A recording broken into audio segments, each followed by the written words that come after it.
Welcome to Futility Closet, a celebration of the quirky and the curious, the thought-provoking and the simply amusing. This is the audio companion to the popular website that catalogs more than 7,000 curiosities in history, language, mathematics, literature, philosophy, and art. You can find us online at futilitycloset.com. Thanks for joining us.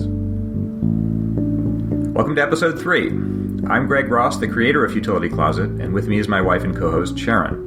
In today's show, we'll follow an enigmatic Russian woman's lonely trek across Canada in 1927, learn the facts about the balloon dogs of Paris, ponder the significance of October 4th to Samuel Taylor Coleridge, and present a new Futility Closet challenge. We heard from a few listeners about our discussion of the Y2K scare from our last episode. In that discussion, I messed up and said that the year 2000 was not a leap year when actually it was a leap year. That was a slip-up on my part, but I really hadn't remembered how complicated that whole situation was until we got some really well-informed email from our listeners about it. Eric wrote in to say, "Certainly you were referring to the first exception to the leap year rule, which states that century years are not leap years. However, that century exception has a further exception. Century years that are divisible by 400 do include a leap year. Okay. So this is an exception to the exception." Okay. Blaine explained further that the leap year issue was one additional item that programmers needed to consider as they were correcting code. He said that if someone had coded for leap years, the concern was that the year 2000 might be interpreted as 1900, which was not a leap year, and thus caused the code to not consider February 29, 2000 as a valid date. Okay, that's complicated, I see. Yeah, so the Y2K issue, where the years might be coded only by double digits, was further complicating this whole leap year exception to the exception issue.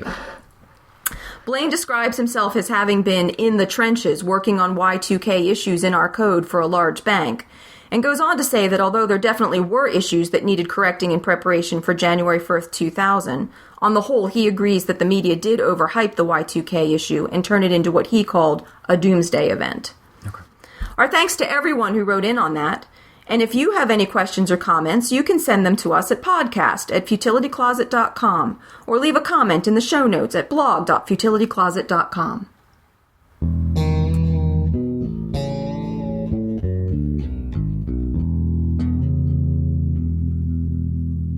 This week I've been thinking about Lillian Alling, this sad, enigmatic woman who walked across Canada in 1927, both because of what she did and because of her own attitude toward it. What happened was, in British Columbia in late 1927, a provincial police constable named George Wyman encountered this woman who was walking through the province and asked her where she was going, and she told him Siberia. He told a journalist later, quote, "I was so surprised to see that woman there. She was so scantily clad and had no firearms or anything to see her through that country. She was about 5'5" and thin as a wisp.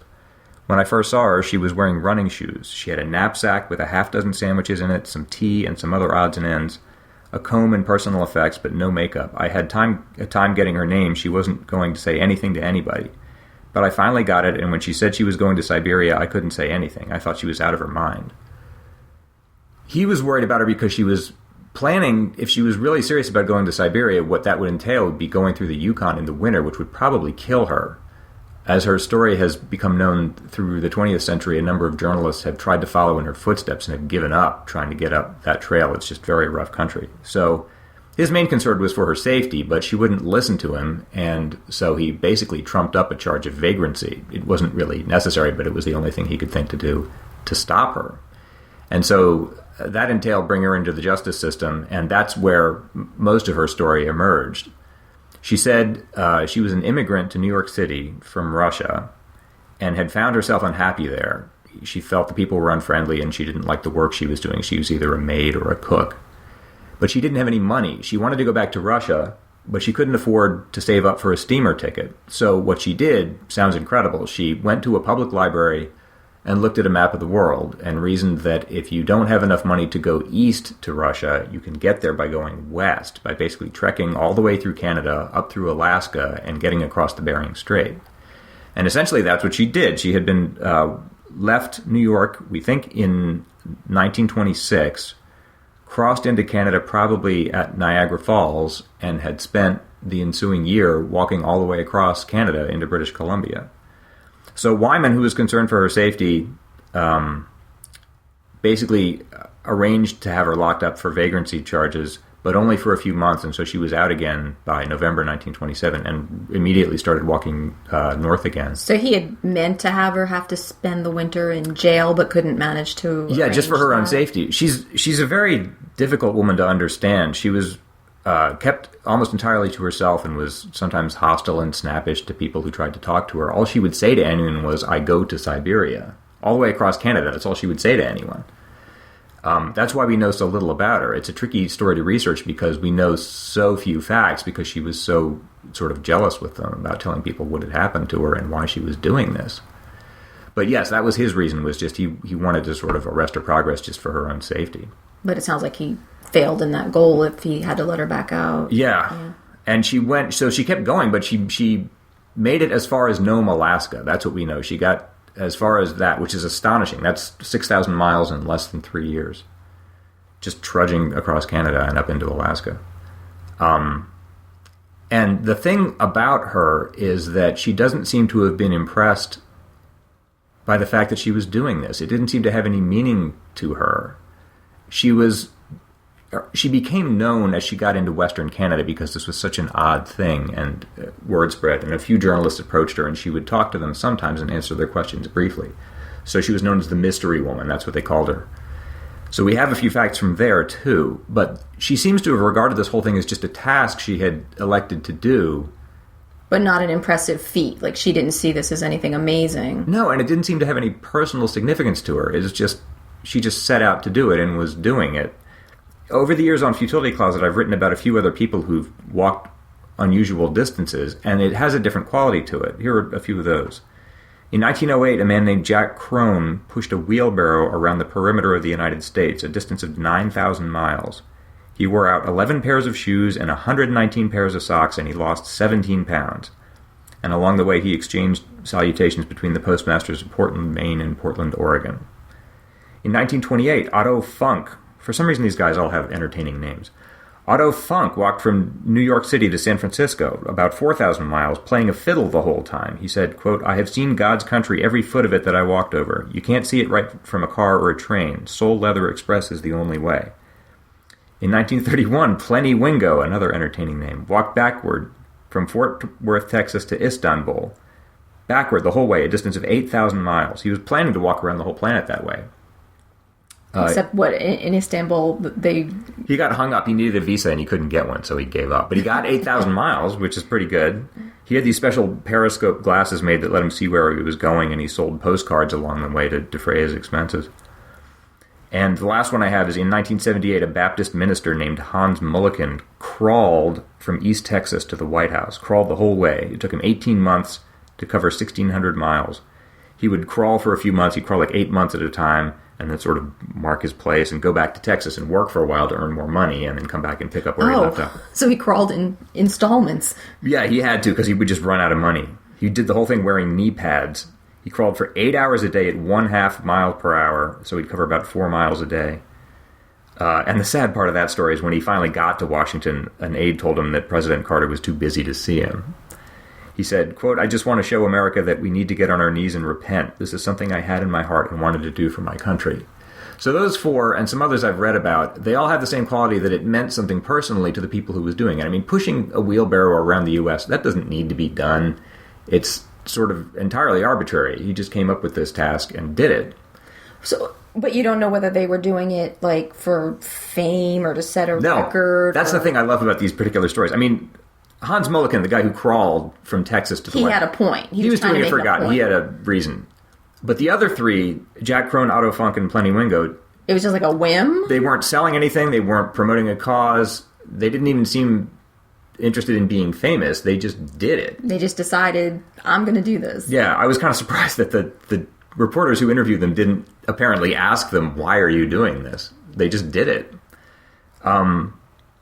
But it seems like, at least personally, the difference between them and Lilian Alling is that it meant something to them. I mean, fiddling your way across the U.S. is an arbitrary thing to do, but it's difficult, and if you set out to do it and achieve it, then you might take some pride or a sense of accomplishment. I mean, if they put that on your tombstone, you'd think, all right, that seems like a reasonable thing. Well, but to me it seems like Lillian Alling, like it meant something to her, but a different kind of something. She just wanted to go home, and this was the only way she could.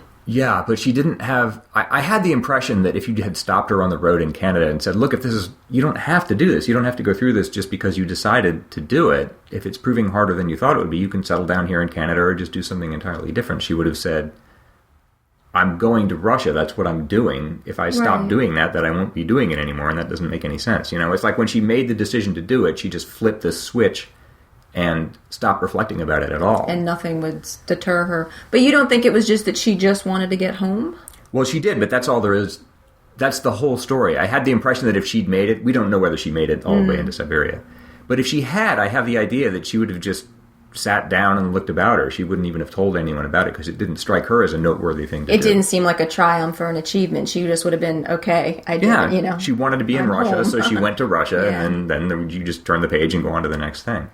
So in thinking about that this week, that's what struck me about her story, that it's impressive and it's noteworthy, but it stops short, at least for me, of being inspiring because it didn't seem to mean something to her in the way that these others did. I think if to be inspired by someone, you have to sort of participate vicariously in their own satisfaction at having done it, you know what I mean?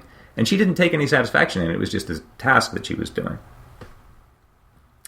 I see it as almost more inspiring because it wasn't arbitrary. Like pushing a wheelbarrow around the U.S., that's almost sort of an arbitrary, you know, if you just come up with, I'm going to count toothpicks till I get to 100,000, that's just an arbitrary task without meaning. But I think hers has this personal meaning for her in that, you know, she decided she was going to get home no matter what.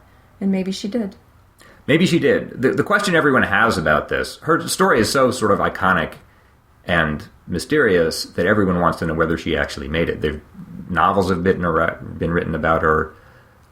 Movies have been made. There's even an opera about her story. And the short answer is no one knows. We know she got as far as Nome, Alaska, and started marching west toward the Bering Strait, but no one knows if she actually made it across.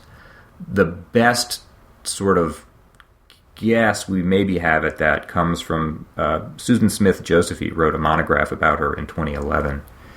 And she says that in 1972, True West magazine published an article about her, and that brought a letter from a man named Arthur Elmore in Lincoln, California.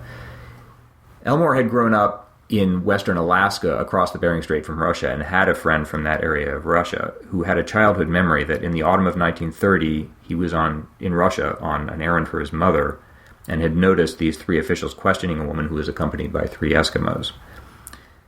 The letter goes, he remembered the woman telling the officials she had come from America, where she said she had been unable to make a living or make friends. She said she had had to walk, quote, a terrible long way because no one would lift as much as a finger to help me in any way because they didn't want to or couldn't understand my feelings. I tried to make friends at first, but everyone wanted no part of me as a foreigner, and that so deeply hurt me I couldn't bear it, and so I began to walk. I knew it was far and it would be hard, but I had to do it even if no one understood, and I did it. So that's the childhood memory of a friend of a magazine letter writer. It's about as tenuous a source as you can get, and who knows if it's true or whether it even actually happened. But from having read as much as I could about Lillian, I tend to think if that actually happened, that woman wasn't her, because she sounds satisfied, proud of having accomplished something that she set out to do. And I don't have the sense that Lillian would have done that. She didn't seem to take any sense of accomplishment out of what she was doing. It was just something she said. I guess it's hard to know that because that was sort of a hearsay, sort of somebody remembered somebody else having said, so you don't know what the tone exactly would have been. I think I prefer to think it was her and she did it.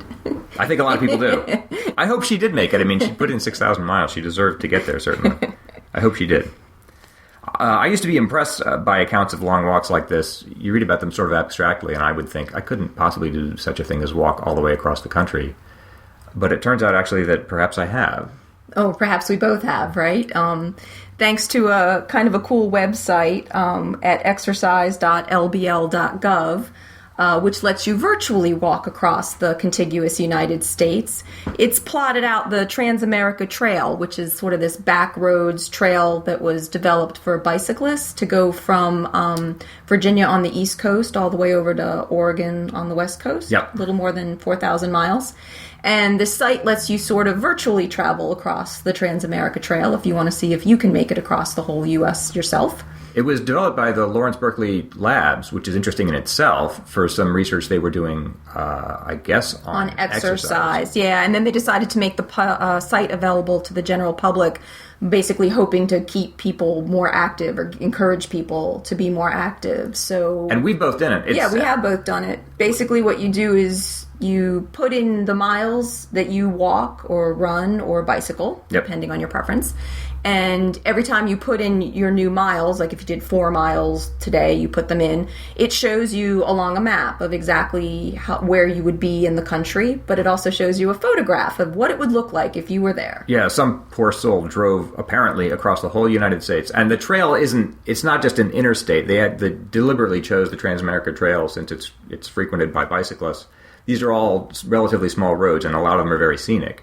So someone drove along this whole 4,000-mile trail and stopped and took a photograph every quarter mile, if you can believe that. So when you're crossing the country virtually, even if you've only, if you go half a mile, right, you get to see a new photo. You get a new photo of where you are virtually on this U.S. map. It is very motivating. I found it very motivating to encourage you to be a little more active so you can sort of see your little dot move across the map, across the country. And every time you make it across a state border, you get a congratulatory email, congratulations, you've now crossed into Idaho. It is surprisingly motivating. I was logging the miles I spent running, and Sharon was doing it walking. And she actually beat me because she walks more miles in a day than I run. But yeah, those state lines, it doesn't sound like much, but it really is motivating to know you've crossed. Well, it's a feeling of progress, yeah. It's like, and you tell people would ask me, like, what state are you in now? And I would tell them, well, I'm in Kansas, The other thing it teaches you is how big the western states are, because in the beginning you're going from, I think it's Virginia into Kentucky and on from there. And you're making pretty good progress because you're crossing state lines pretty frequently. Yeah. But once you cross the Mississippi into Kansas just goes on forever. Kansas went on forever. And Wyoming, you do sort of this diagonal from, the lower corner up to the diagonal top corner. And that took forever. and unfortunately, the photographs don't all seem very different from each other during certain segments there. So it's like you walk 4 miles and it's like, wow, that looked like 4 miles ago. But anyway, this is free. It's your tax dollars paying for it, and it's available now to anyone who wants to use it. So if you're looking for some way to motivate yourself to walk or run or bike, we'd recommend it. We'll have a link to our posts about extreme pedestrians and to the Trans-America site in our show notes at blog.futilitycloset.com.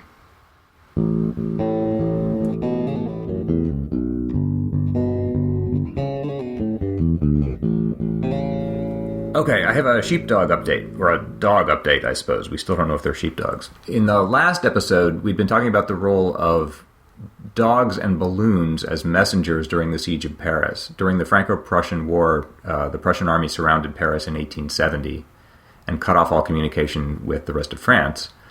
And they were using all kinds of clever expedients to get around this, the people of Paris. And one of those was the so-called pigeon post, where they would use balloons to float out of Paris carrying homing pigeons, and that way the people outside the city had a way to communicate with them. They could just tie a message, usually microfilm, to the leg of a pigeon and let it go, and since it's a homing pigeon, it would fly back into Paris.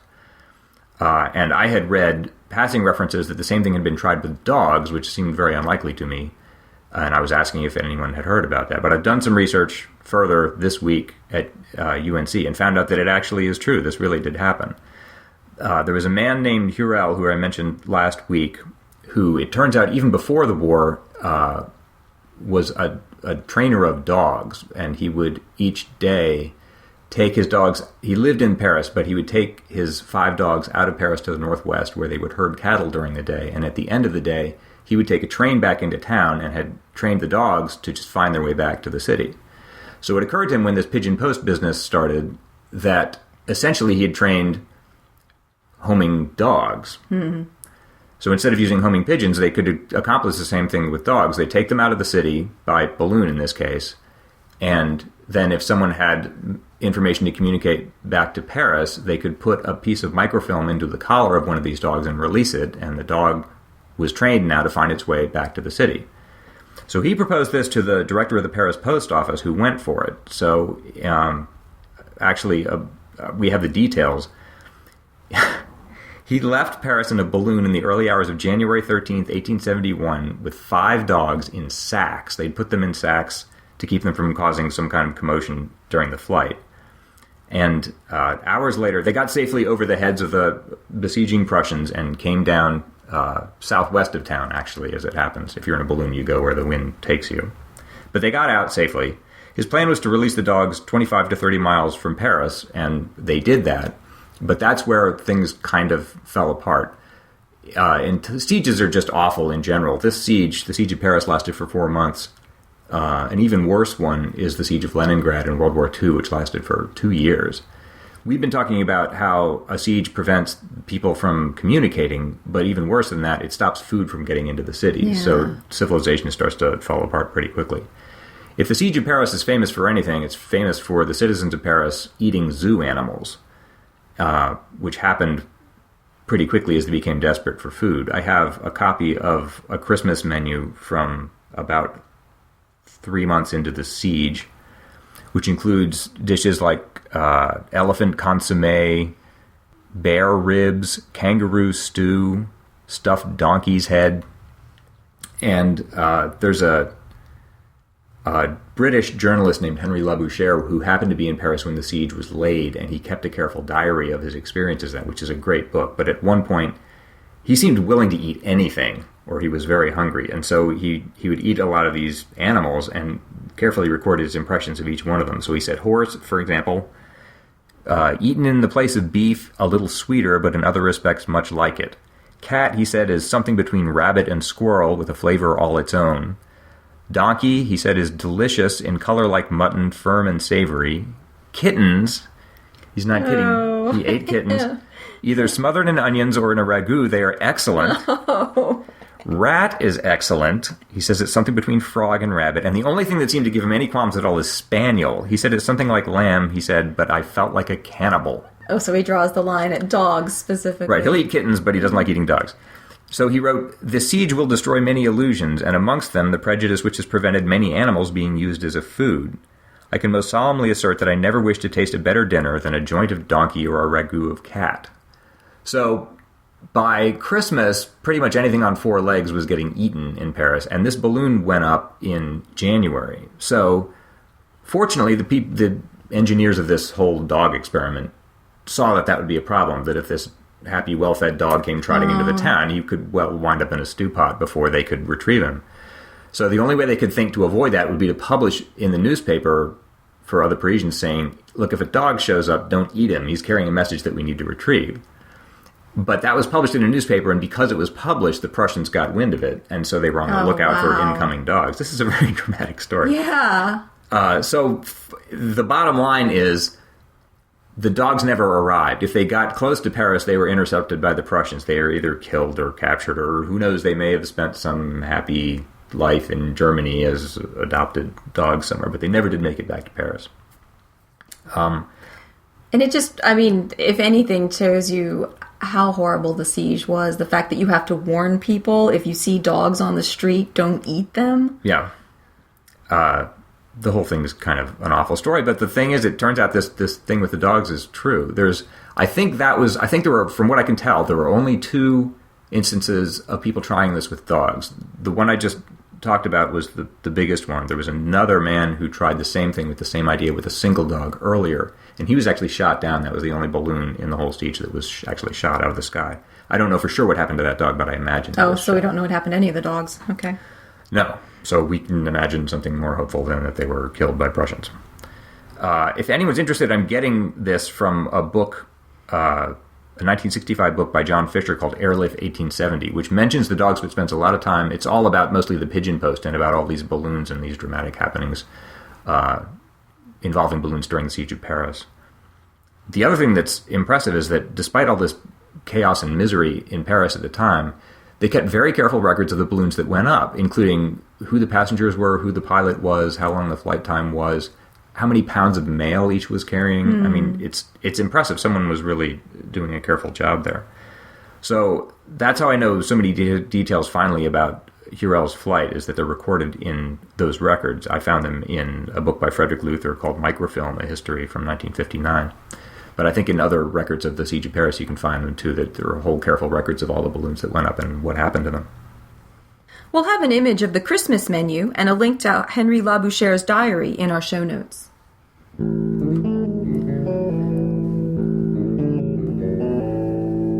For some time now, I've been interested in an odd pattern in the life of Samuel Taylor Coleridge, the author of Kubla Khan and the Rime of the Ancient Mariner. The date October 4th seems to have been important to him in some odd way, but I can't find any record that he ever articulated what it was.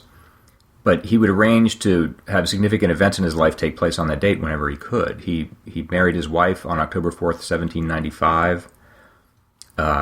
He and William Wordsworth published The Lyrical Ballads, which is a landmark book in the history of English literature. It marks the start of the Romantic movement. That was originally published in 1798 on September 18th, but they transferred it to another firm, and Coleridge arranged for it to come out on October 4th. He, in 1800, arranged to read to Wordsworth his unfinished poem Christabel. He arranged to have that specifically happen, that conversation happen on October 4th. He persuaded Wordsworth himself to get married on October 4th, and he published the poem Dejection on that same day, on Wordsworth's wedding day. So this comes up over and over, that date, far too much to be coincidence. He arranges to have significant publications occur on that date and other events in his life with his friends and his wedding and so forth. But as I say, I can't find any record of what it meant to him. The best I can find is that there are two events in his childhood, traumatic events, that both took place by coincidence on that date, and I figure there must be a link there, but I can't find anyone explicitly. The first one was a fight with his brother Frank that took place when Coleridge was 7 years old. This was in 1779. Coleridge had asked their mother to prepare some cheese for him to toast, and Frank had come into the room and cut up the cheese, and there was a violent quarrel between them where Samuel took up a knife, actually, and went after him, and their mother separated them, and Samuel ran out of the house and down to the river that ran through their village, and spent the whole night there, a stormy night that was just awful for him, while his mother was beside herself and called out the whole village to search for him. He spent the whole night there, finally fell asleep, but practically froze to death. He said, I saw the shepherds and workmen at a distance and cried, but so faintly that it was impossible to hear me 30 yards off. And there I might have lain and died, for now I was almost given over. According to his account, it was only just by chance that a friend of the family who was out searching for him came back one last time and spotted him there. By good luck, Sir Stafford Northcote, who had been out all night, resolved to make one other trial, and came so near that he heard my crying. He carried me in his arms for near a quarter of a mile, when we met my father and Sir Stafford's servant. I remember and never shall forget my father's face as he looked upon me while I lay in the servant's arms, so calm and the tears stealing down his face. So he remembered that for the rest of his life. That image of sort of his extremity and being down by the river in the darkness and the feelings that attended it show up in his work over and over. He told his friends about it. He wrote the episode up in his notebooks. As late as 24 years afterwards, during that night he had heard some calves lowing across the river, and even the sound stayed with him.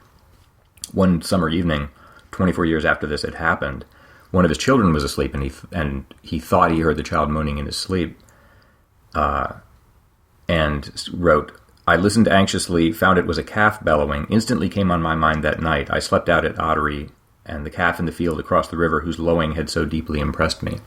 So the whole incident, really went deep for him. Really scarred him, I think is the word. That's one, when he was 7 years old. 2 years later, his father died quite suddenly and unexpectedly, so that's even worse. His father had just returned from putting Frank into service as a cabin boy with the Navy, and came home, said he didn't feel well, lay down and died, which shocked and, And that was October 4th, too. It was the same date. So both those events happened just by coincidence on October 4th, his running away and spending a night by the river, and then his father dying. So that's more than enough to really cause some traumatic memories and associations with that date for anyone. Yeah, but then you would think you'd want to avoid the date, not specifically arrange things to happen on it, like your wedding. That's the puzzle. You could pick any date for your wedding. Why would you choose that one? The one that's by far the most painful date of your life, probably, to that point. That's the part that doesn't make sense to me. It has a feeling of placating or redeeming, or, it had some strong personal significance to him, but I can find writers who acknowledge the pattern, who say there's something going on with October 4th and Samuel Coleridge, but no one seems to know, at least as in my research so far. I can't find anyone who can pinpoint what it was. He doesn't seem ever to have put it into words, or at least not words that he shared with anyone else. So I'm still digging on that. There's a couple sources I'm going to actually check this week, so if I get anywhere, I'll certainly let you know. But if there's anyone out there who knows the answer to this, what the significance of October 4th was to Samuel Coleridge, please write in, because we'd love to know. Now for the weekly challenge. Each week we give you a creative challenge where you can match your wits with other listeners. Last week's challenge required you to take the name of any place and invent a useful definition for it. We were inspired for this one by Douglas Adams and John Lloyd's 1983 book, The Meaning of Liff, which they described as a dictionary of things that there aren't any words for yet. For example, they defined greely as someone who continually annoys you by continually apologizing for annoying you. We had several great entries this week, and here were some of our favorites. David E. sent in Kanzori, the indecision one experiences when having to choose between two or more cues, not knowing which will be the fastest, and Olkmolgi, the face one makes once they realize their choice in cue was the wrong one. Megan gave us Peekskill, the small section of hair that is not quite long enough to stay tucked behind one's ear, and Chattanooga, the foil flap that remains attached to a blister packet once the pill has been removed. Jim sent in Oogadoogoo, a failed attempt to translate baby talk into one's native tongue. And Yanu sent in Waisoshia, the scientific term for train wreck syndrome, in which a person continues to watch an event despite wishing to stop. Alvin gave us Boise, to feel like you are forgetting something, but not to be able to figure out what it is you are actually forgetting. That's familiar. And Sacramento, a useless party favor given out during weddings that people feel guilty about throwing away. I'd have to say all of these are very useful definitions I that like all of I them. certainly could use in real life. These are all great entries, and thanks to everyone for sending them in. I think I'm going to go with Boise, just because that's such a familiar feeling to me, standing in a doorway somewhere and trying to remember why I came into the room. So, Alvin, that's you. Congratulations. If you can send me your mailing address, I'll send you a copy of the Futility Closet book. This week's challenge was inspired by another New York Magazine competition from 40 years ago. This one asked for what they called near misses. For example, Fiddler on the Porch, Lieutenant Kangaroo, Dressed to the Eights. Well, if it isn't Dr. Livingston. The Antepenultimate Mohican, the Green Bay Shipping Clerks, and Who Is That Bell Ringing For, Anyway? Send your entries to us at podcast@futilitycloset.com or post them in the show notes at blog.futilitycloset.com. The winner will receive a copy of the book, Futility Closet, an idler's miscellany of compendious amusements, which contains hundreds of boredom-killing curiosities, oddities, and puzzles. Also, I'm maybe just making this up, we're concerned about the timing of these things. Because this is a weekly podcast, we release each episode on Monday, but that means we have to start recording the next one around Friday, and we're realizing that only gives you about 3 or 4 days to discover the podcast, listen to it, think about the challenge, come up with an entry, and make it. And I think maybe that's not a reasonable amount of time. Maybe it's fine, I don't know, but if you have an opinion about that or another suggestion about how we might handle it, please write in. We just want to make sure that you have enough time, the people who are interested, to actually participate. That's it for this episode. You can see our show notes at blog.futilitycloset.com, where you can leave comments or feedback, ask questions, and see the links and images mentioned in today's episode. You can also email us at podcast@futilitycloset.com. If you enjoy Futility Closet, you can find the book on Amazon.com or visit us on the web at futilitycloset.com, where you can browse over 7,000 time-killing posts. If you would like to support Futility Closet, you can tell your friends about us, leave a review of the book or podcast on Amazon or iTunes, or click the donate button on the sidebar of the website. Our music was written and produced by Doug Ross. Futility Closet is a member of the Boing Boing family of podcasts. Thanks for listening, and we'll talk to you next week.